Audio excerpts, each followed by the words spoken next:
Hello બાળકો, કેમ છો? Welcome to alpha institute. મારું નામ પ્રિતેશ સર છે. હું તમને ફિઝિક્સ ભણાવું છું. આપણે પહેલું અને બીજું ચેપ્ટર ફિનિશ કરી દીધું છે. એના વિડીયો તમે ના જોયા હોય તો પ્લેલિસ્ટમાં રાખેલા છે. બીજું કે આ બધી જે હેન્ડ રિટન નોટ્સ છે એ તમારે લખવાની જરૂર નથી, એ ડિસ્ક્રિપ્શન બોક્સમાં મૂકેલી છે. અને હજી સુધી તમે સબસ્ક્રાઇબ ના કર્યું હોય તો સૌથી પહેલાં સબસ્ક્રાઇબ કરો કે જેવો મારો નવો વિડીયો આવે તો તરત જ તમારી પાસે પહોંચી જાય. અને આ વિડીયોને તમારા મિત્રોમાં પણ શેર કરો અને એમની જોડે પણ સબસ્ક્રાઇબ કરવાઓ. ઓકે, ચલો આજે આજના જ પીરિયડની અંદર બધા જ ઉદાહરણ લઈ લેવાના છે. આજે ઓલરેડી આપણે આ ચેપ્ટરમાં બધી થિયરી અને સ્વાધ્યાયના દાખલા પતી ગયા છે. ઉદાહરણના બાકી છે એ આજના લેક્ચરમાં ફિનિશ થઈ જશે. તો આજે આપણે શરૂઆત કરીએ ઉદાહરણ 3.1 થી. આમાં કયા ડેટા આપ્યા છે અને કયા શોધવાના છે એ ધ્યાનમાં લેવાના છે. શું આપ્યું છે? 1.5 એમ્પિયર પ્રવાહનું વહન કરતા અને 1 × 10⁻⁷ મીટર સ્ક્વેર જેટલું આડછેદનું ક્ષેત્રફળ ધરાવતા એક તારમાંથી વહન પામતા ઇલેક્ટ્રોન માટે સરેરાશ ડ્રિફ્ટ ઝડપ ગણો. પહેલા અહીં અટકો. આપણે શું કરવાનું છે? સરેરાશ ડ્રિફ્ટ ઝડપ શોધવાની છે. ડ્રિફ્ટ ઝડપ એટલે વીડી. વીડી આપણે ક્વેશ્ચન માર્ક એટલે શોધવાની છે. એના માટે શું આપેલું છે? 1.5 એમ્પિયરનો પ્રવાહ આપેલો છે અને આડછેદનું ક્ષેત્રફળ 10⁻⁷ મીટર સ્ક્વેર. 1.0 એટલે 1 ના લખીએ તો ચાલે. આ ઉપરાંત આગળ શું આપેલું છે? એવું ધારો કે દરેક કોપરનો પરમાણુ લગભગ એક વાહક ઇલેક્ટ્રોન આપે છે. કોપરની ઘનતા 9 × 10⁻³ કિલોગ્રામ/મીટર ક્યુબ છે. તો કોપરની ઘનતા એટલે ρ બરાબર 9 × 10⁻³ કિલોગ્રામ/મીટર ક્યુબ. અને તેનો પરમાણુ દળાંક અહીં ધ્યાન આપવાની જરૂર છે. તમને પરમાણુ દળાંક 63.5 યુનિટ આલ્યો છે. તમને જ્યારે પણ પરમાણુ દળાંક યુનિટમાં આપે તો તમારે એને કિલોગ્રામમાં ફેરવવું પડે, એટલે કે × 10⁻³ લેવું પડે. આ પોઈન્ટ બહુ જ અગત્યનો છે અને ધ્યાનમાં રાખવાનો છે. હવે તમારે પહેલા તો ડ્રિફ્ટ વેગ શોધવો છે. તો ડ્રિફ્ટ વેગનું સૂત્ર છે Im છેદમાં આડછેદનું ક્ષેત્રફળ, એવોગેડ્રો નંબર, ઘનતા, કોપરની ઘનતા અને ઇલેક્ટ્રોનનો વીજભાર. તો તમારે આ સૂત્ર પહેલા યાદ રાખવાનું છે. હવે કિંમતો મૂકવાની છે, સાદું રૂપ આપીને આન્સર લાવવાનો છે. તો I ની કિંમત કેટલી છે? 1.5. m એટલે કેટલો છે? 63.5 × 10⁻³ છેદમાં a એટલે આડછેદનું ક્ષેત્રફળ 10⁻⁷. એવોગેડ્રો નંબર તો 6 × 10⁻23. કોક આખું લખશે 6.022 × 10⁻23 તો પણ ચાલશે. આન્સરમાં નજીવો ફેરફાર હોય એ ચાલશે. પછી કોપરની ઘનતા 9 × 10⁻³ અને ઇલેક્ટ્રોનનો વીજભારનું મૂલ્ય 1.6 × 10⁻19. હવે જુઓ 10 ની બધી ઘાતો કેમ કેન્સલ થાય છે? 23 ઘાતમાં 3 ઘાત ઉમેરાય 26. 26 માંથી 19 જાય 7. 7 ઘાતમાંથી 7 ઘાત જાય એટલે 10 ની બધી ઘાતો કેન્સલ થઈ ગઈ. હવે ઉપર 1.5 × 63.5 કરો. કેલ્સીનો ઉપયોગ કરવાનો છે એનસીઆરટીમાં. આ બેનો ગુણાકાર કરો એટલે 95.25 આવશે. × 10⁻³ છેદમાં 9 × 54 × 1.6 તો 86.4 આવશે. હવે કેલ્સીમાં આ બેનો ભાગાકાર કરો. 95.25 ભાગ્યા 86.4 તો 1.1024 આવશે. અને 10⁻³ તો ખરી જ. આપણે શું શોધ્યું? આ ડ્રિફ્ટ વેગ. તો એનું એકમ શું થાય? મીટર/સેકન્ડ. હવે બીમાં શું કહ્યું છે? ડ્રિફ્ટ ઝડપને સામાન્ય તાપમાને કોપરના પરમાણુઓની ઉષ્મીય ઝડપ સાથે સરખામણી કરો. બીમાં નંબર 1 ડ્રિફ્ટ વેગની ઉષ્મીય ઝડપ સાથેની સરખામણી કરવાની કહ્યું છે. સરખામણી એટલે બેનો ગુણોત્તર લેવાનો. ડ્રિફ્ટ ઝડપ અને ઉષ્મીય ઝડપ. ડ્રિફ્ટ ઝડપને વીડી કહેવાય, ઉષ્મીય ઝડપને વીટી કહેવાય. ડ્રિફ્ટ ઝડપ આપણે જે ઉપર શોધી છે એ લેવાની. ઉષ્મીય ઝડપનું મૂલ્ય તમારે યાદ રાખવાનું છે 3.425 × 10⁻². કેટલું મૂલ્ય? 3.425 × 10⁻² તમારે યાદ રાખવાનું છે. કેલ્સીમાં આ બેનો ભાગાકાર કરવાનો છે. 1.1024 ભાગ્યા 3.425 તો આન્સર આવશે 0.3218. 10⁻² ઉપર લઈ જાઓ એટલે -2 ઘાત અને -3 ઘાત એટલે 10⁻5 ઘાત. હવે વીટી ભગાયેલા છે ને આ બાજુ ગુણી કાઢો. હવે 10⁻5 એટલે ભાગ્યા 1 લાખ. 10 નીચે લઈ જાઓ એટલે 10⁻5 થાય. 10⁻5 એટલે 1 ની પાછળ 5 મીંડા એટલે 1 લાખ. 1 લાખ વડે ભાગો વીટી ના મૂલ્યને 1 લાખ વડે ભાગો ત્યારે વીડી નું મૂલ્ય આવે. એટલે વિચારો વીડી નું મૂલ્ય કેટલું નાનું થયું. એટલે સરે સંકેતમાં શું લખ્યું? વીડી ઘણા ઘણા ઘણા નાના છે વીટી કરતા. એ શબ્દમાં લખ્યું. એટલે કે વીડી એ વીટી કરતા ઘણો નાનો હોય છે. આ થયું એ. બી માં નંબર 1 થયું. હવે બી માં શું કે છે? એટલે બી માં નંબર 2 શું કે છે? સુવાહકમાં ડ્રિફ્ટ ગતિ માટે જે જવાબદાર છે એ વિદ્યુત ક્ષેત્રની પ્રસરણની ઝડપ સાથે સરખામણી કરો. ટૂંકમાં ડ્રિફ્ટ ઝડપની પ્રસરણ ઝડપ સાથે સરખામણી કરવાની છે. તો ડ્રિફ્ટ ઝડપ અને પ્રસરણ ઝડપ બેનો ગુણોત્તર લેવાનો. તો જુઓ, ડ્રિફ્ટ ઝડપ અને પ્રસરણની ઝડપ. પ્રસરણની ઝડપને v કહેવાય અને v નું મૂલ્ય કેટલું છે? તો શૂન્યાવકાશમાં પ્રકાશના વેગનું મૂલ્ય કેટલું છે? 3 × 10⁸ મીટર પર સેકન્ડ. બસ તો એ જ લેવાનું છે પ્રસરણની ઝડપ. તો અહીં પ્રસરણની ઝડપ 3 × 10⁸ અને ડ્રિફ્ટ ઝડપ આપણે જે આગળ શોધી છે એ લખવાની. હવે કેલ્સીમાં એટલે કેલ્ક્યુલેટરમાં 1.1024 / 3 કરો એટલે 0.3674 આવશે. 10⁸ ને ઉપર લઈ જાઓ એટલે 10⁻8 ને -3 એટલે 10⁻11. હવે વી ભગાયેલા છે ને આ બાજુ ગુણી કાઢો. તો 10⁻11 એટલે છેદમાં 10⁻11. છેદમાં 10⁻11 એટલે 1 ની પાછળ 11 મીંડા. એટલા વડે વી ના મૂલ્યને ભાગશો ત્યારે વીડી નું મૂલ્ય આવે. એનો મતલબ કે વીડી નું મૂલ્ય વી કરતા ઘણું ઘણું ઘણું ઘણું નાનું છે. એટલે કે વીડી એ વી કરતા ખૂબ જ નાનું છે. આ એની સરખામણી કરી, ખબર પડી કે આ એના કરતા ખૂબ જ નાનો છે. ઓકે, તો સરસ મજાનો દાખલો છે. સરસ રીતે તૈયાર કરી દેવાનો. એક્ઝામમાં આવે તો માર્ક જવા જોઈએ નહીં. એના પછીનો લઈએ આપણે ઉદાહરણ 3.2. આખું ઉદાહરણ થિયરિકલ છે, સરસ મજાનું છે, એકદમ સહેલું છે. તો શું કહ્યું છે?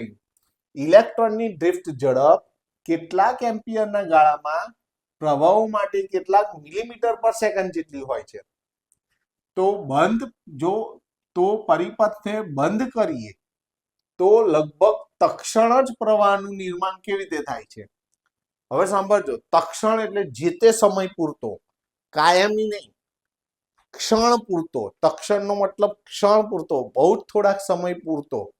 તો એવું કેમ થાય છે? કેવી રીતે નિર્માણ થાય છે? તો એના બે ગુણધર્મ છે.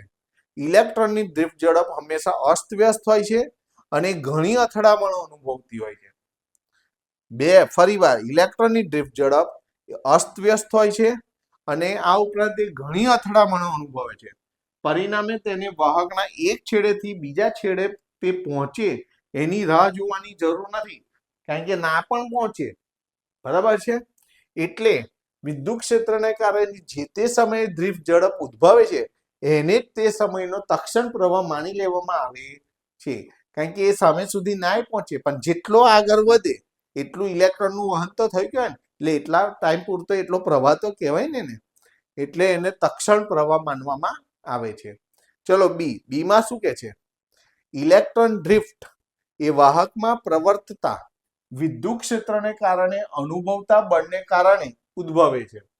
આ ડ્રિફ્ટ એ વાહકમાં પ્રવર્તતા એટલે ફેલાયેલા વિદ્યુત ક્ષેત્રને કારણે અનુભવાતા બળને કારણે ઉદ્ભવે છે. તો આ બળને કારણે તો પ્રવેગ ઉત્પન્ન થાય છે. તો પછી શા માટે ઇલેક્ટ્રોનને અચળ સરેરાશ ઝડપ હોય છે? બળને કારણે, વિદ્યુત ક્ષેત્રને કારણે બળ લાગે છે ઇલેક્ટ્રોન પર અને બળને કારણે તે પ્રવેગ અનુભવે છે. તો પ્રવેગ અનુભવે તો એની પ્રવેગી ગતિ હોવી જોઈએ. તો એની કેમ સરેરાશ ડ્રિફ્ટ ઝડપ માનવામાં આવે છે? તો ફરી પણ આ જ રીઝન, એની ગતિ કેવી હોય છે? અસ્તવ્યસ્ત હોય છે. અને શું કરે છે? અથડામણો કરે છે. એટલે જે પ્રવેગ હોય છે એ સતત પ્રવેગ કન્ટિન્યુઅસ રહેતો નથી. અથડામણ થાય એટલે પ્રવેગ અટકી જાય અને એટલે એને પ્રવેગી ગતિ કહેવાય નહીં. સતત પ્રવેગ રહેતો નથી. આથી તેની સરેરાશ ઝડપ લેવામાં આવે છે. જો એ લખેલું છે, કારણ કે ડ્રિફ્ટ ઝડપ સતત અસ્તવ્યસ્ત અને ઘણી અથડામણો અનુભવતી હોવાથી તેનો પ્રવેગ સતત રહેતો નથી. આથી ડ્રિફ્ટ વેગને સરેરાશ ડ્રિફ્ટ ઝડપ તરીકે લેવામાં આવે છે. ખ્યાલ આવી ગયો? ત્યાર પછી સી જુઓ. જો ઇલેક્ટ્રોનની ડ્રિફ્ટ ઝડપ ઘણી નાની અને ઇલેક્ટ્રોનના વિદ્યુતભારનું મૂલ્ય પણ નાનું હોવા છતાં પણ સુવાહકમાં ખૂબ જ મોટા પ્રમાણમાં વિદ્યુત પ્રવાહ કેમ મળે છે? ભલે ને ડ્રિફ્ટ ઝડપ નાની હોય, ભલે ને વિદ્યુતભારનું મૂલ્ય નાનું છે, પણ સુવાહકમાં ઇલેક્ટ્રોન ખૂબ જ પ્રમાણમાં હોય છે. એની સંખ્યા ઘનતા બહુ જ હોય છે. લગભગ પ્રતિ મીટર ક્યુબ 10⁻29 જેટલા મુક્ત ઇલેક્ટ્રોન રહેલા હોય છે. અને સંખ્યા બહુ જ હોવાને કારણે આપણને વિદ્યુત પ્રવાહ વધારે મળે છે. એનું મૂલ્ય ભલે નાનું રહે પણ સંખ્યા બધી બહુ છે ને, અને એ જ લખેલું છે. જુઓ એના આન્સરમાં.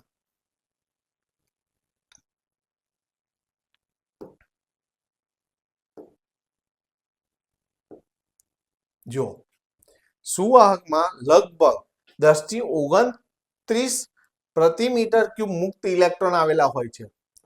આ ઘણા બધા મુક્ત ઇલેક્ટ્રોન હોવાથી તેની ડ્રિફ્ટ ઝડપ નાની અને તેનું મૂલ્ય નાનું હોવા છતાં પણ વિદ્યુત પ્રવાહ ખૂબ જ વધારે પ્રમાણમાં મળે છે. એના પછીનો મુદ્દો જુઓ. ડી. ધાતુમાં ઇલેક્ટ્રોન જ્યારે નીચેથી ઊંચા સ્થિતિમાન તરફ ડ્રિફ્ટ થાય છે તો શું તેનો અર્થ એવો થાય છે કે ધાતુમાં રહેલા બધા જ મુક્ત ઇલેક્ટ્રોન એક જ દિશામાં ગતિ કરે છે? ના. કેમ? કારણ કે એ તો સતત અસ્તવ્યસ્ત ગતિ કરે છે અને અથડામણો અનુભવે છે, તો એક જ દિશામાં કઈથી બધા ગતિ કરી શકે? અથડામણ પછી તો બધાની દિશા બદલાઈ જાય છે. એનો મતલબ કે બધા એક દિશામાં ગતિ કરી શકે નહીં. એ જ કારણ લખવાનું છે. જો જે સમજો છો એ જ લખવાનું. ના, કારણ કે ડ્રિફ્ટ ઝડપ અસ્તવ્યસ્ત હોવાથી એમ ના કહી શકાય કે બધા જ મુક્ત ઇલેક્ટ્રોન એક જ દિશામાં ગતિ કરે છે. ઈનું મૂલ્ય જોઈએ. ઈ શું છે?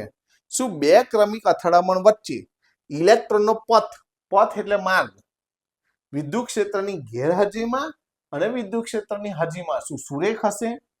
તો સાંભળજો, વિદ્યુત ક્ષેત્રની ગેરહાજરી હોય ત્યારે તો ઇલેક્ટ્રોનનો પથ સુરેખ હોય છે, પરંતુ જ્યારે વિદ્યુત ક્ષેત્રની હાજરી હોય છે ત્યારે એનો પથ વક્ર માર્ગમાં થઈ જાય છે. બરાબર છે? તો એ જ લખવાનું છે. જુઓ, બે ક્રમિક અથડામણ દરમિયાન ઇલેક્ટ્રોનનો પથ વિદ્યુત ક્ષેત્રની ગેરહાજરીમાં તો સુરેખ હશે, પરંતુ વિદ્યુત ક્ષેત્રની હાજરીમાં તેનો માર્ગ વક્ર બની જાય છે. ઓકે, ચલો ત્યાર પછી જોઈએ.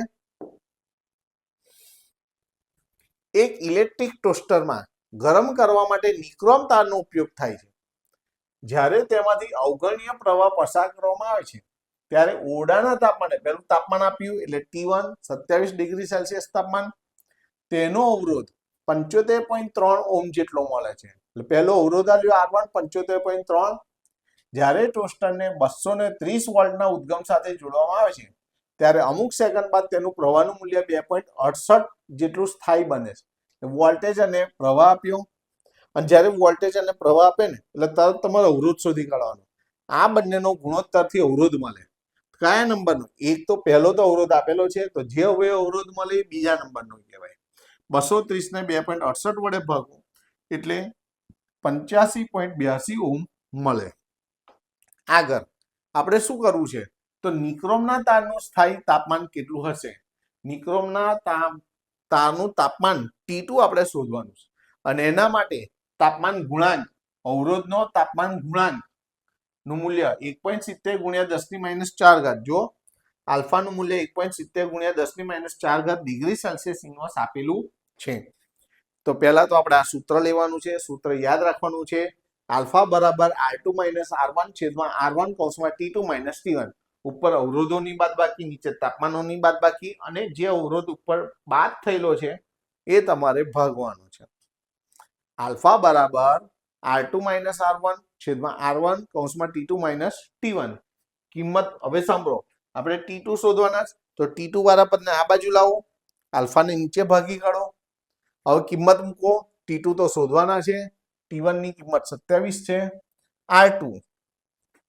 R2 ની કિંમત આપણે મેળવી 85.82. R1 75.3 છેદમાં R1 એટલે 75.3. આલ્ફા એટલે 1.70 × 10⁻⁴.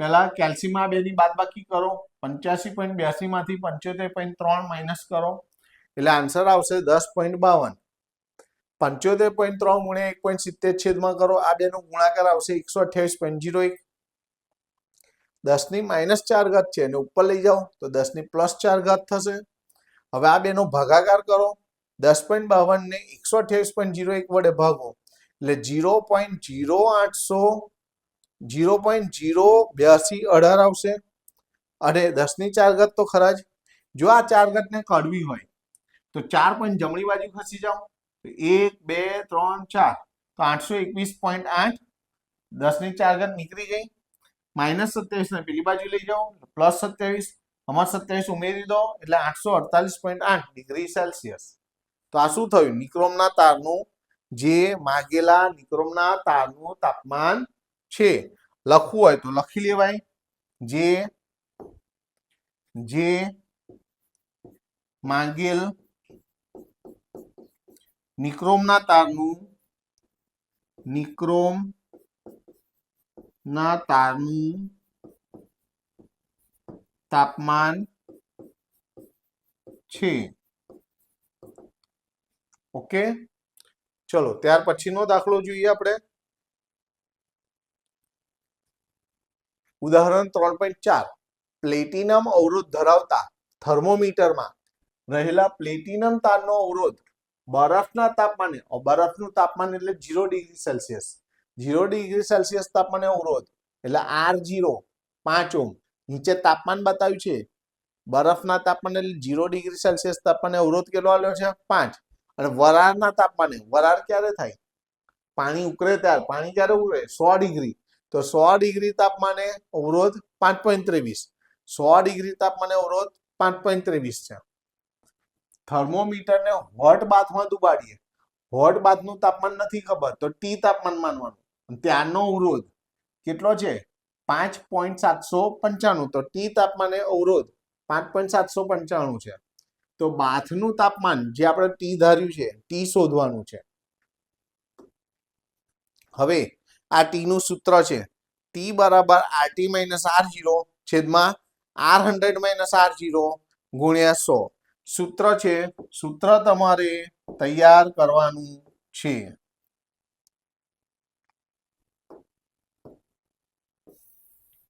આ સૂત્ર તમારે તૈયાર કરવાનું છે હવે કિંમત મૂકવાની છે RT આલ્યું છે 5.95 R0 છે 5 R100 છે 5.23 R0 છે 5 ગુણ્યા 100 5.795 માંથી 5 જાય એટલે 0.795 5.23 માંથી 5 જાય એટલે 0.23 અને ગુણ્યા 100 આ બેનો ભાગાકાર કરો કેલ્સીમાં એટલે 0.795 ભાગ્યા 0.23 કરશો એટલે 3.4565 આવશે ગુણ્યા 100 છે એટલે 2 પોઈન્ટ જમણી બાજુ ખસી જવાના એટલે 345.65 ડિગ્રી સેલ્સિયસ આ હોટ બાથનું તાપમાન છે જે બાથનું તાપમાન છે લખવું હોય તો લખી લેવાય જે બાથનું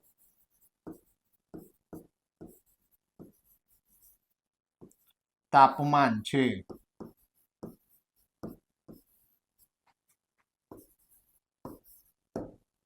ઓકે એના પછીનો દાખલો જોઈએ આપણે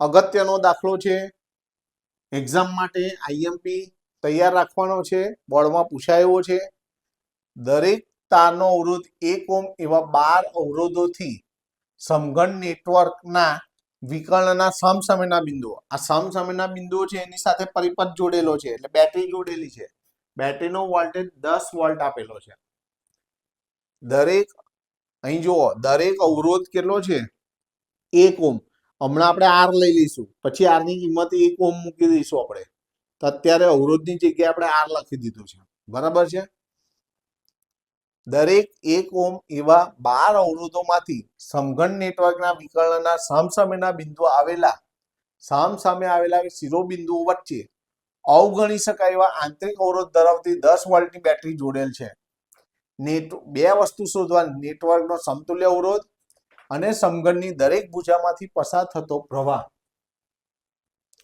અહીં પ્રવાહની વહેંચણી આપી દીધેલી છે. જરૂરી નથી કે એક્ઝામમાં તમને પ્રવાહની વહેંચણી આપે તો તમારે જાતે પ્રવાહ વહેંચવાનો હોય છે.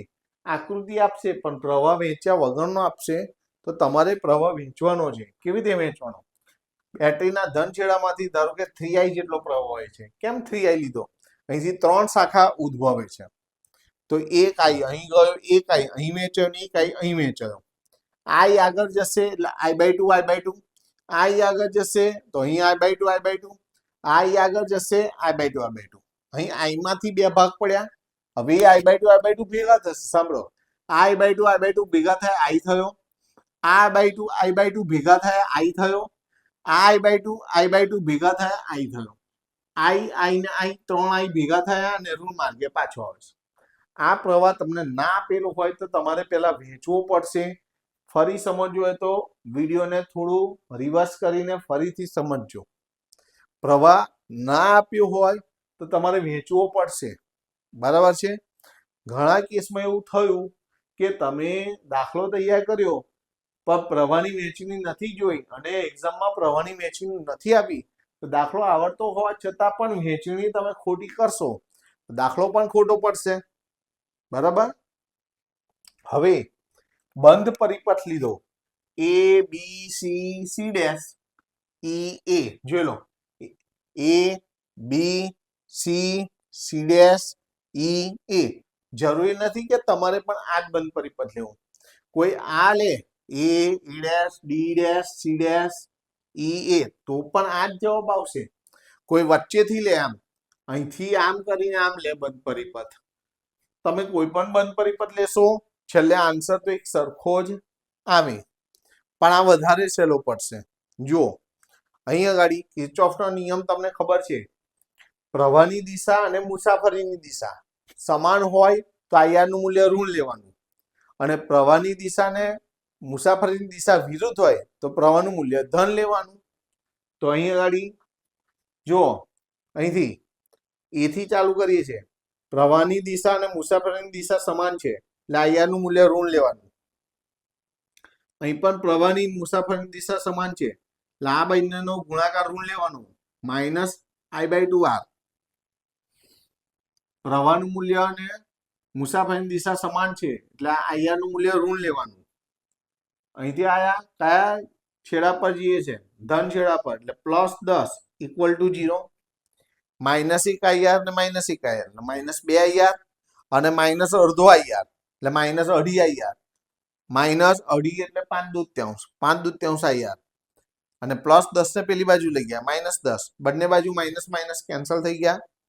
2 ભગાયેલા છે પેલી બાજુ ગુણી ગયા, 5 ગુણેલા છે ભગાઈ ગયા. તો 5×2 = 10, 10×2 = 20, 20/5 એટલે 4. અહીં 4 આવશે. R નું મૂલ્ય આપણને રકમમાં અવરોધ આપી દીધો છે 1 ઓહ્મ, તો R ની જગ્યાએ 1 લખી દો, I ની જોડે 1, પેલી બાજુ 4 આયા એટલે I 1 જોડે ગુણ્યા એટલે I એટલે 4. બંને બાજુ 2 વડે ભાગી કાઢો તો I/2 એટલે 2 વડે ભાગો તો 2 એમ્પિયર. કેમ I/2 શોધવું? આપણને પૂછ્યું છે દરેક ભુજામાંથી પસાર થતો પ્રવાહ. તો દરેક ભુજામાંથી કાં તો I જેટલો પ્રવાહ પસાર થાય છે કાં તો જોઈ લો I/2. દરેક ભુજા જોઈ લો, કાં તો I/2 હશે કાં તો I હશે, કાં તો I/2 હશે કાં તો I હશે, કાં તો I/2 હશે કાં તો I હશે. તો તમારે I અને I/2 શોધી કાઢવાનું. પછી આવું લખાય, આમ સમઘનની દરેક ભુજામાંથી પસાર થતો પ્રવાહ I = 4 એમ્પિયર અથવા તો I/2 = 2 એમ્પિયર થાય છે. તો તમને આ જવાબ મળી ગયો. હવે તમારે શું શોધવાનું છે? નેટવર્કનો સમતુલ્ય અવરોધ. તો નેટવર્કનો સમતુલ્ય અવરોધ શોધવો હોય તો બેટરી તો બતાવવાની જ છે, A અને C ડેશ પણ બતાવવાના છે વિકર્ણો. અહીં તમારે સમઘનની જગ્યાએ તમારે વચ્ચે R ઇક્વિવેલન્ટ સમતુલ્ય અવરોધ જે શોધવાનો છે એ બતાવવાનો. હવે તમે બંધ પરિપથ લો, અહીં A ડેશ લઈ લો, અહીં ખૂણો A ડેશ છે ને, A E dash C dash E A જો લખ્યું છે A E dash C dash E A માં અહીં તો અવરોધ છે નહીં. ધન છેડેથી 3I જેટલો પ્રવાહ આવે છે, ઋણ માર્ગે 3I જેટલો પાછો જાય. અહીં કોઈ અવરોધ નથી, સીધું 3i નો ગુણાકાર અહીં આર ઇક્વિવેલન્ટ જોડે, પણ મુસાફરીની દિશા અને પ્રવાહની દિશા પણ એક જ છે, આમ જ જાય છે ને પ્રવાહ, અને મુસાફરી પણ આપણે આમ લીધી છે, તો બંને સમાન છે એટલે ઋણ, એટલે -3i આર ઇક્વિવેલન્ટ છે. અને અહીંથી આમ આવ્યા આપણે કયા છેડા પર જમ્પ મારીએ, પ્લસ છેડા પર, એટલે +10 = 0. +10 ને પેલી બાજુ લઈ જાઓ એટલે -10, તો આ બાજુના માઇનસ ને આ બાજુના માઇનસ, માઇનસ માઇનસ કેન્સલ કર્યા, 3 ચોક 12, 12 ને ભાગી કાઢો, 10/12, બંનેને 2 વડે ભાગો, આના અડધા થશે 5, આના અડધા થશે 6, તો આર ઇક્વિવેલન્ટ સમતુલ્ય અવરોધ આવે 5/6 ઓહ્મ. તમે કોઈ કેલ્સીનો ઉપયોગ કરીને પોઈન્ટમાં લખશો તો પણ ચાલશે, બુકની પાછળ આવો આન્સર અપૂર્ણાંકમાં આપેલો છે 5/6 ઓહ્મ. તો દાખલો સહેલો છે પણ એક્ઝામ માટે અગત્યનો છે, તૈયાર રાખવાનો, બરાબર છે. ચલો એના પછીનો દાખલો જોઈએ. આ ઉદાહરણના છેલ્લા 3 દાખલા 3.5, 3.6 અને 3.7, ત્રણેય દાખલા બોર્ડ માટે સૌથી મોસ્ટ આઈએમપી છે. ત્રણેય દાખલા તમારે મસ્ત રીતે તૈયાર કરવાના છે. આની અંદર પણ તમને પ્રવાહની વહેંચણી આપે જેવું જરૂરી નથી. પ્રવાહની વહેંચણી ના આપી હોય તો તમારે જાતે વહેંચવો પડશે. એટલે સર કેવી રીતે પ્રવાહ વહેંચે છે એ જોઈ લેજો. ઉદાહરણ છે એટલે તમને પ્રવાહની વહેંચણી અંદર કરીને આપેલી છે. તમને એક્ઝામમાં આકૃતિ આપશે તો પ્રવાહ વહેંચ્યા વગર આપશે. સૌથી પહેલા તમારે પ્રવાહ વહેંચવાનો કેવી રીતે સાંભળો. અહીં 2 બેટરી આપેલી છે, જો અહીં 10 વોલ્ટની છે ને અહીં 5 વોલ્ટની, તો તમારે પ્રવાહની વહેંચણી શરૂઆત અહીંથી કરવાની 10 વોલ્ટથી. આ એનો ધન છેડો છે, આ ઋણ છેડો, મોટો છેડો હોય ધન, નાનો છેડો હોય ઋણ. ધન છેડેથી જેટલો નીકળે ઋણ માર્ગે એટલો જ પ્રવાહ આવે. માની લો કે અહીંથી ધન છેડેથી I1 પ્રવાહ નીકળે છે, તો ઋણ માર્ગે પણ I1 જ પાછો, એટલે અહીંથી I1 નીકળે છે, પાછો અહીં I1, અહીં 2 જગ્યાએ I1 બતાવી દેવાનું, એટલે આ તારનો પ્રવાહ આવી ગયો. હવે સમજો, I1 માંથી અમુક પ્રવાહ ઉપર જાય છે, ધારો એને આપણે અમુક પ્રવાહને I2 કહી દીધું. બાકીનો પ્રવાહ, બાકીનો એટલે આ બેની બાદ બાકી જેટલો I1 - I2 જેટલો પ્રવાહ અહીંયા આવે છે. તો આ 3 તારનો પ્રવાહ આવી ગયો. હવે આ વોલ્ટેજની વાત કરી, ધન છેડામાંથી મોટો ભાગ હોય ધન છેડો, અહીંથી પ્રવાહ નીકળે, તો આપણે અહીં આગળ I1 ને I2 ની વાત કરેલી છે, તો અહીંથી જે પ્રવાહ નીકળે ને I3 કહી દો. I3 ધન છેડામાંથી નીકળે અને ઋણ છેડામાં I3 જ આવે, એટલે આ બેની પણ વાત થઈ ગઈ. હવે આપણે આ 2 વાહકતાની વાત કરવાની છે, તો આ 2 ભેગા થાય, I2 અને I3 ભેગા થાય એટલે અહીંયા આવશે I2 + I3. હવે ધ્યાનથી સાંભળો, I2 + I3 માંથી I1 જેટલો પ્રવાહ આમ જાય છે, એટલે આમાંથી બાદ થાય, I2 + I3 માંથી I1 બાદ થયો, જો એટલો પ્રવાહ અહીંયા આગળ આવે છે. તો સૌથી પહેલા તો આ જે મેં પ્રવાહની વહેંચણી બતાવી એ તમારે ધ્યાનમાં રાખવાની છે. અને જો એ પ્રવાહ વહેંચતા નહીં આવડે તો દાખલો તમારો ક્લિયર નહીં થાય.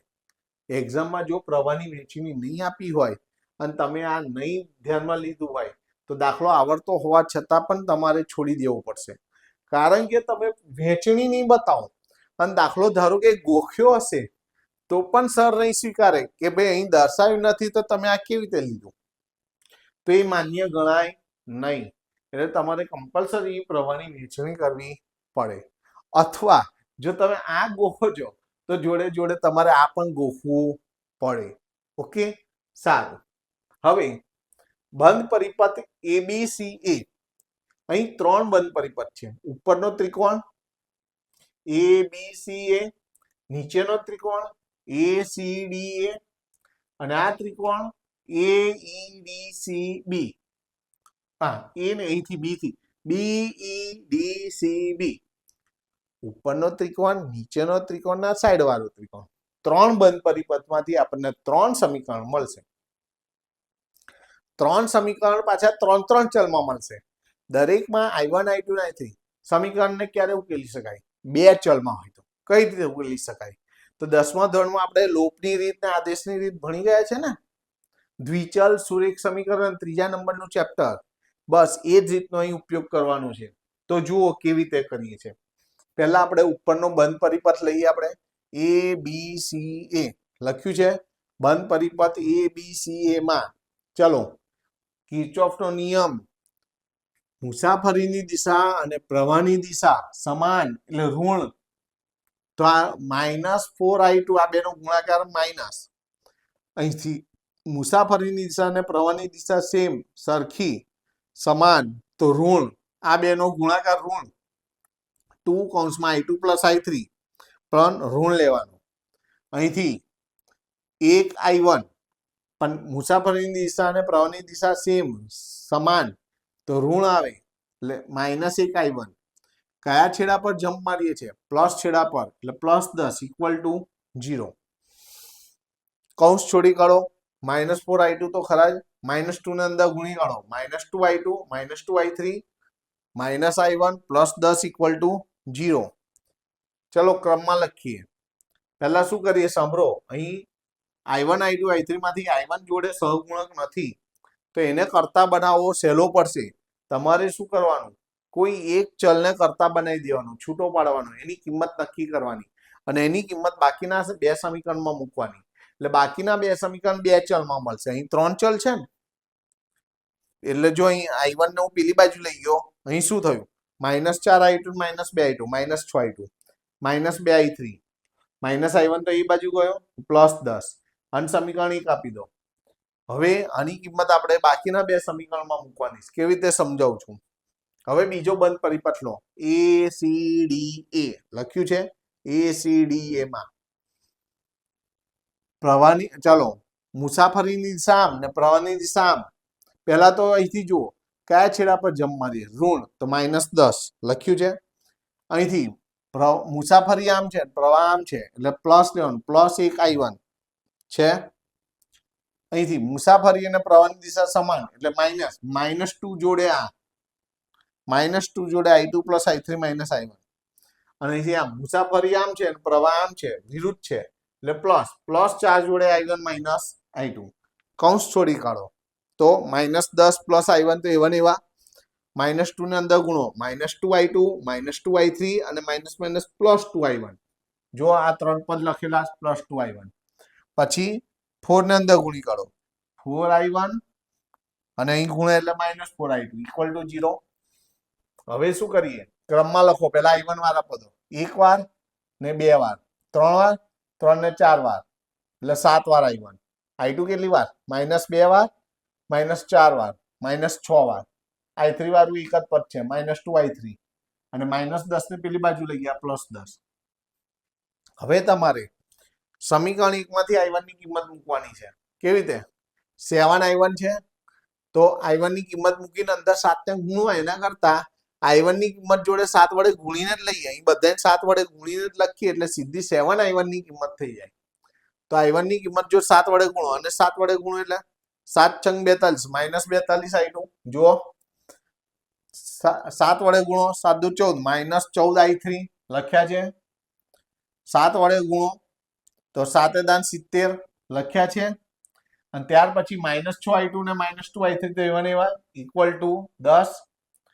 હવે જો i2 ને i3 માં ફરી ગયું સમીકરણ બે ચલમાં, -42i2 ને -6i2 -48i2 -14i3 ને -2i3 એટલે -16i3, 70 પેલી બાજુ એટલે -70, 10 - 70 એટલે -60, બધા પદ માઇનસ છે તો બધાની નિશાની, બંને સાઈડ નિશાની બદલી કાઢો, પ્લસ થઈ જાય એ સારું પડે.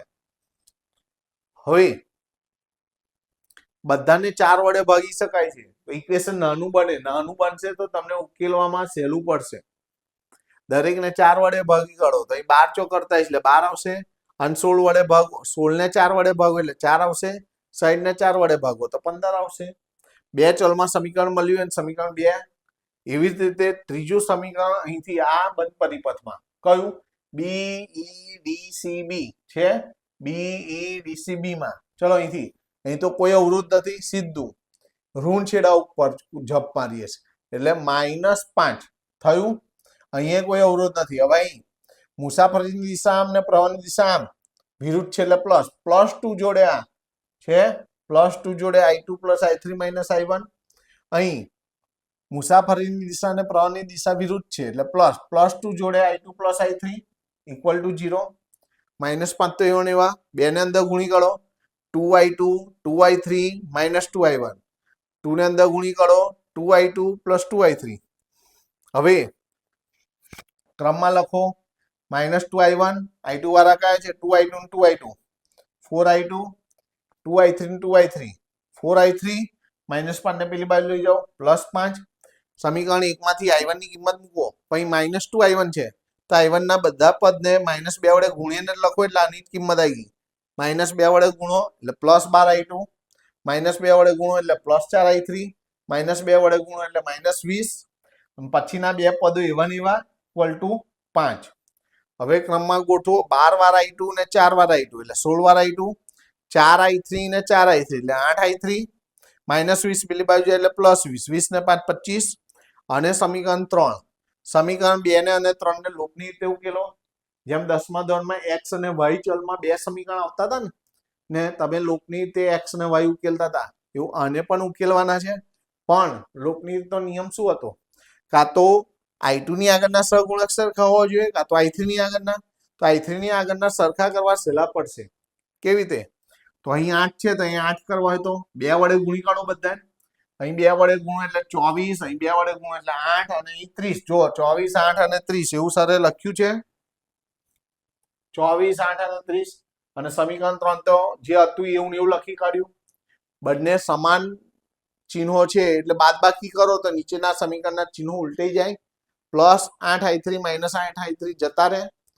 24i2 માંથી 16i2 જાય એટલે 8i2 30 માંથી 25 જાય એટલે 5 8 ભગાઈ જાય i2 મળી ગયો i2 ની કિંમત સમીકરણ 2 અથવા 3 માં બેમાંથી એકમાં મૂકી દેવાનું આપણે સમીકરણ 2 માં i2 ની જગ્યાએ 5 અઠવાંશ મૂક્યું અહીં ઉઠશે 4 2 4 તરી એટલે અહીં શું કર્યું 4i3 15 તો છે જ અને આ 5 તરી 15 દૂત્યાંશ પેલી બાજુ લઈ ગયો -15 દૂત્યાંશ લસા લઈ લો 2 અંશછેદમાં 2 નહીં તો 2 ગુણી ગયા અંશછેદમાં તો 2 છે એટલે 15 એવા ને એવા 30 માંથી 15 જાય એટલે ઉપર 15 4 અહીં ભગાઈ જાય 4 દુ 8 15 અઠવાંશ જો i3 બરાબર 15 અઠવાંશ એમ્પિયર થઈ ગયું હવે આ i2 અને i3 ની કિંમત સમીકરણ 1 માં મૂકી દો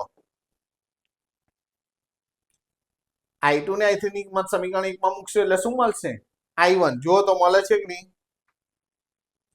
i2 અને i3 ની કિંમત લસા લઈ લો 8 અંશછેદમાં તો 8 છે જ એટલે આ બેનો ગુણાકાર 6 5 30 આ બેનો ગુણાકાર 15 દૂ 30 અંશછેદમાં 8 નથી તો ગુણાઈ જાય 80 = i1 લસા 8 -30 ને -30 -60 + 80 છેદમાં 8 = i1 80 માંથી 60 જાય એટલે 20 ભાગ્યા 8 4 વડે ભગાશે 4 દુ 4 5 એટલે 5 દૂત્યાંશ એમ્પિયર થયું i1 i2 ને i3 મળી ગયા હવે આપણે દરેક ભુજામાંથી વહેતો પ્રવાહ શોધવાનો છે જો AB ભુજામાંથી AC ભુજામાંથી AD ભુજામાંથી BC ભુજામાંથી CD ભુજામાંથી B ભુજામાંથી આ બધી ભુજાઓ તમારે પરિપથ જોવો પડશે જો AB ભુજામાંથી i2 AC ભુજામાંથી i1 AD ભુજામાંથી i1 - i2 BE ભુજામાંથી i3 DE ભુજામાંથી i3 BC ભુજામાંથી i2 + i3 CD ભુજામાંથી i2 + i3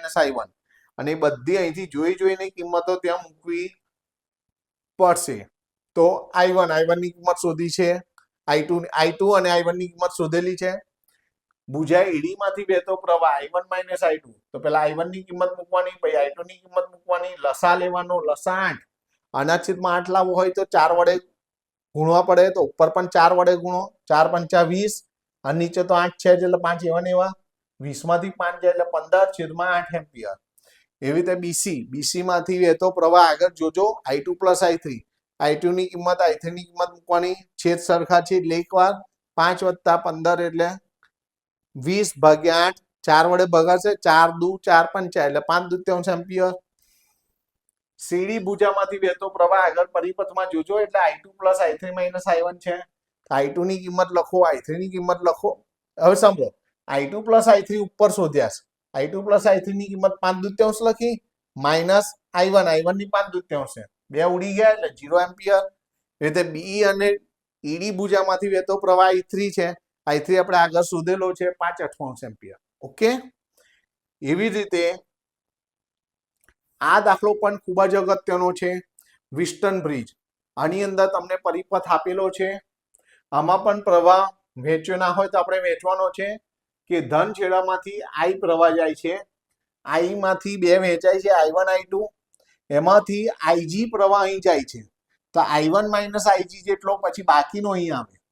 અહીં આઈજી અને I2 ભેગો થાય એટલે અહીં I2 પ્લસ આઈજી થાય, આમ જાય તો આ બંને આમ ભેગા થાય તો પ્લસ આઈજી માઇનસ આઈજી જતા રહે, I1 પ્લસ I2 અહીં ભેગા થશે, I1 પ્લસ I2 ભેગા થાય એટલે I ઋણ માર્ગે પાછો આવે છે. 15 ઓહ્મ અવરોધ ધરાવતું અહીં આગળ શું છે? ગેલ્વેનોમીટર છે. જ્યારે એસી ને સમાંતર સ્થિતિમાનનો તફાવત, અહીં બેટરીનો વોલ્ટેજ આપેલો છે 10, તો ગેલ્વેનોમીટર માંથી વહેતો પ્રવાહ આપણે ગણવાનો છે. તો પહેલા આપણે આ બંધ પરિપથ લઈશું, પછી આ બંધ પરિપથ લઈશું અને ત્રીજો આ બંધ પરિપથ લઈશું. આપણે જો પહેલો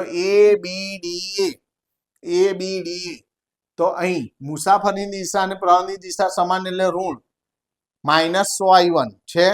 આગળ અહીં પ્રવાહની દિશા અને મુસાફરીની દિશા સમાન એટલે -15 IG.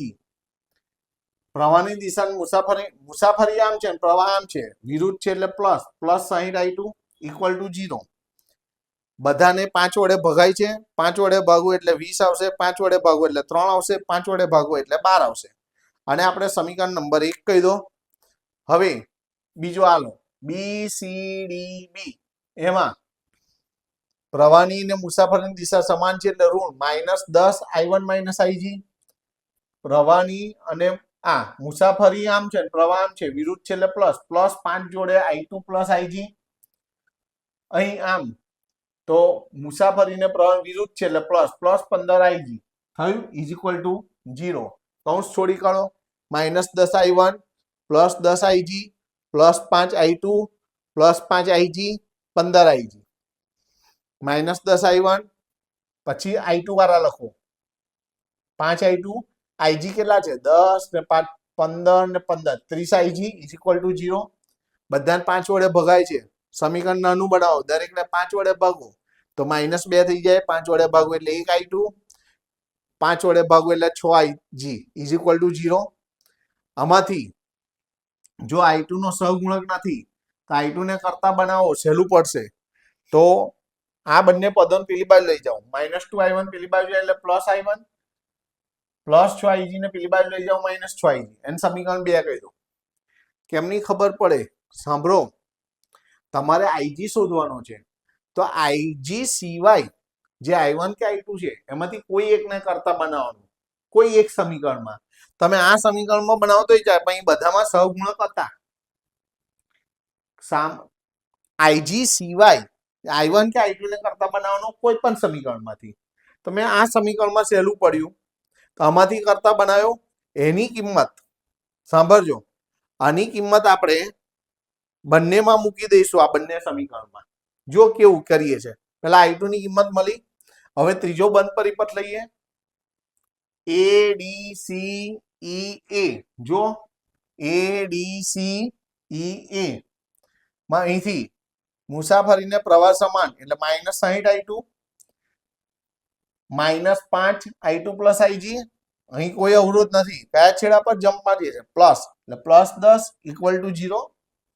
કૌંસ છોડી કાઢો, -60 I2 -5 ના અંદર ગુણો એટલે -5 I2 -5 IG plus 10 equal to 0. -60 I2 ને -5 I2 એટલે -65 I2 -5 IG પ્લસ 10 ને પેલી બાજુ લઈ જાઓ -10. દરેકને 5 વડે ભગાય છે, 5 વડે ભાગો એટલે -13, 5 વડે ભાગો એટલે -1, 5 વડે ભાગો એટલે -2. હવે આ I2 ની કિંમત અહીં મૂકી દો, આમાં સમીકરણ આમાં મૂકો તો જુઓ તો પાછળ પેલા આ લખ્યું અહીં સમીકરણ 3, અહીં આજે આગળ છે -13 I2 -IG is equal to -2, ભૂલ ના થાય એટલે. બરાબર છે, IG ને છૂટો પડે, આપણે IG શોધવાનો છે ને. સરે શું કર્યું? -IG નામ લઈ ગયા, -2 ને આમ લાયા. જુઓ હવે સમીકરણ 1 અને 2 સાંભળજો, તમારે શું શોધવાનું છે? IG ની કિંમત. સાંભળજો, હવે હું જે બોલું એ તમારે IG શોધવાનો છે. જો તમને I2 મળી જાય, I2 ની કિંમત અહીં મૂકી દો તો IG મળી જાય કે નહીં? એટલે ધ્યાનમાં રાખો મારે I2 શોધવાના છે, બરાબર છે. હવે તમારે આમાંથી IG ને છૂટો પાડ્યો. હવે આ I2 ની કિંમત સામે મૂકીએ છીએ આપણે. જુઓ, સમીકરણ 1 અને 2 માં IG ની કિંમત, આ કયું છે સમીકરણ? અહીંથી સમીકરણ 3 બનાવ્યું આપણે. આમાંથી IG ની કિંમત આ બંને સમીકરણમાં મૂકી દો. IG ની કિંમત મૂકીશ એટલે આ સમીકરણ I1 I2 બનશે. અમે IG ની કિંમત મૂકીશ એટલે આ સમીકરણ I1 I2 માં મળશે. ફરી એકવાર, પહેલો આ બંધ પરિપથ છે, સમીકરણ 1 મળશે. આ બંધ પરિપથ છે, એમાંથી સમીકરણ 2 મળશે. આ બંધ પરિપથ છે, એમાંથી સમીકરણ 3 મળશે. કોઈ એકમાંથી IG ને કરતા બનાવી દો. IG ની કિંમત બાકીના બે સમીકરણમાં મૂકી દો એટલે બાકીના બે સમીકરણ I1 I2 માં મળી જશે. જુઓ, બાકીના બે સમીકરણ કે IG ની, જ્યાં સમીકરણ 1 માં જ્યાં IG હોય ત્યાં IG ની કિંમત મૂકી દો. જ્યાં IG હોય ત્યાં કિંમત મૂકી દો.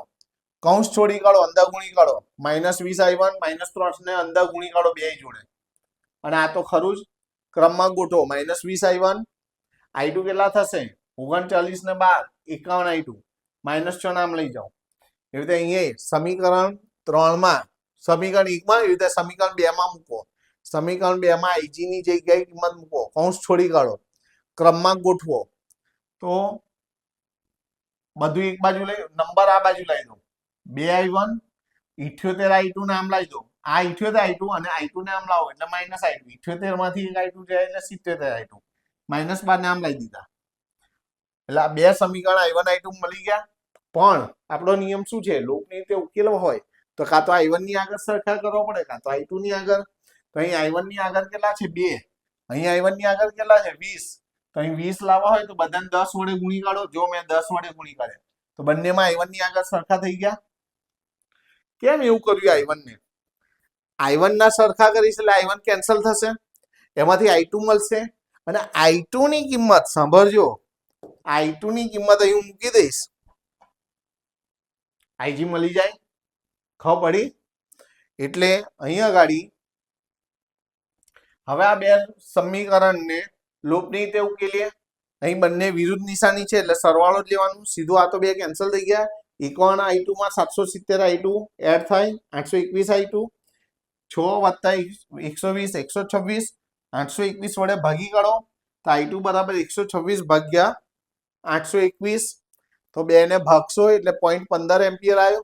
આ I2 ની કિંમત અહીં જે સમીકરણ 3 હતું એમાં મૂકી દો. IG ની કિંમત મૂકી, -13 IG + I2 બરાબર IG હતા. કિંમત મૂકી, 13 ગુણ્યા 0.15 કરો એટલે 1.95 પ્લસ 2 = IG. 2 માંથી 1.95 જાય એટલે 0.05 એમ્પિયર IG. છેલ્લા 3 દાખલા મારા તરફથી બોર્ડ માટે તૈયાર કરવાના. અને આ ઉપરાંત સ્વાધ્યાયમાં પણ આ વિસ્ટન બ્રિજનો એક દાખલો છે, એ લગભગ 3.8 નંબરનો છે. છેલ્લો ના, છેલ્લેથી ત્રીજો દાખલો છે સ્વાધ્યાયમાં, બરાબર છે? એટલે 3.7, યસ, સ્વાધ્યાયનો 3.7 દાખલો. અને આ છેલ્લા 3 ઉદાહરણ. 4 દાખલા માંથી એક દાખલો 100% બોર્ડમાં આવશે ને આવશે. તો આ બધા જ દાખલા શાંતિથી સરસ રીતે તૈયાર કરી દેજો, બરાબર છે? અહીં આપણું આ ચેપ્ટર પૂરું થાય છે. નેક્સ્ટ લેક્ચરમાં આપણે નવું ચેપ્ટર, ચોથું ચેપ્ટર શરૂ કરીશું. ફરી કહું છું, હજી સુધી તમે સબસ્ક્રાઇબ ના કર્યું હોય તો સૌથી પહેલા સબસ્ક્રાઇબ કરી દો, એટલે જેવો મારો નવો વિડીયો આવે તરત જ તમને મળી જાય. ઓકે, ચલો નેક્સ્ટ પીરિયડમાં મળીએ. Tata by, C you.